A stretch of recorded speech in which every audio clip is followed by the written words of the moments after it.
Today we're diving into a book about a journey that was supposed to be a simple hike, but it turned into something else entirely, a near-fatal odyssey. It's a really powerful story about miscalculation, about hubris, and ultimately what it means to truly see a place for the very first time. The author kicks things off with this perfectly dry quote from Edward Abbey, which, you'll see, sets the tone for everything. It's a story told with a lot of humor, but the experience itself was, well, it was no laughing matter at all. So here's the setup. The whole idea was billed as just that, a walk in the park. The author, Kevin Fedarko, and his friend, a photographer named Pete McBride, they had this deceptively simple idea. Let's just take a nice, long walk through a very famous park. But of course, this wasn't just any park. Their real goal was a through hike of the entire Grand Canyon. And get this, more people have walked on the surface of the moon than have actually completed this trek. So yeah, we're talking about a massive undertaking that was disguised as a simple stroll. Okay, and this is where everything goes completely off the rails. They're out in the blistering heat, and suddenly a lump, the size of a rat, starts squirming and moving beneath his friend Pete's skin. It's this absolutely terrifying moment of body horror, and it's the first sign that they have fundamentally misunderstood everything about this place. So, what was that rat? It was actually severe hyponatremia. His body was literally shutting down. That horrifying movement he felt, it was his own muscles convulsing in a series of violent rolling cramps, a direct result of heat, exhaustion, and frankly, a total lack of preparation. This whole near disaster really leads us to the first major takeaway from their journey. See, their failure wasn't just physical. It started way before that, with a huge misunderstanding of the landscape itself. And this right here perfectly captures their big mistake. From the top, you look down and think, oh, I'll just follow the river. It's a nice straight line. But the reality, it's what the author calls an upside-down mountain range. It's not a path. It's a fiendishly complicated maze. And check out the brutal math of that maze. It's just wild. For every single mile they wanted to move forward along the river, they actually had to hike an extra 2.5 miles, just detouring around all these side canyons. Their 277-mile walk suddenly becomes an almost 800-mile hike. The scale is just staggering.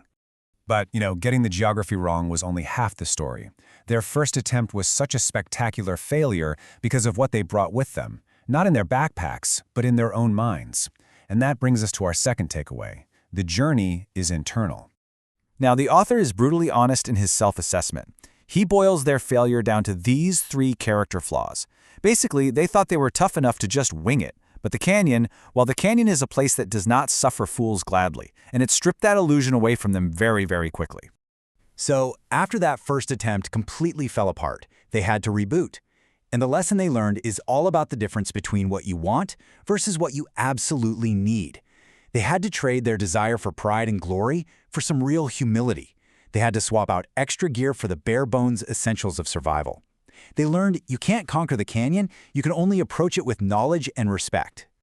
This newfound humility is what finally opened them up to the real reward of the journey. Once they stopped trying to conquer the canyon, they could finally begin to see it. And what they learned is that the canyon isn't just one place. It's many, many places, all stacked in layers on top of each other. First, you've got this incredible layer of time. As you hike down, you are literally walking backwards through almost 2 billion years of Earth's history. The rock at the very bottom is nearly half the age of the entire planet. To walk into the canyon is to walk through time itself.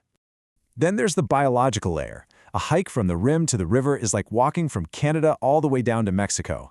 You pass through 4 distinct life zones, 75 different ecological communities, and home to almost 400 different species of birds. It's an entire hemisphere of life packed into a single vertical mile. So a journey down looks a little something like this. You start at the top layer, which is 270 million years old, before the dinosaurs even showed up. You pass through layers that hold fossils of ancient sea creatures, and you end at the very bottom, on the bedrock of the continent itself.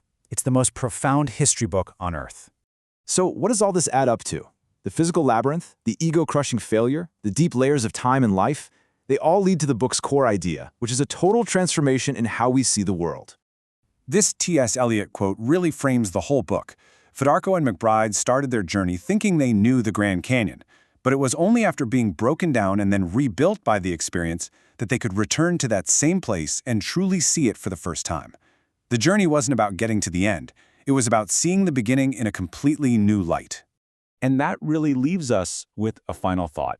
This book is about the Grand Canyon, yes, but its real subject is how a place can hold up a mirror to us. So it asks us to think, what journey, what landscape out there could force you to shed all your illusions and see not just the world, but yourself completely anew?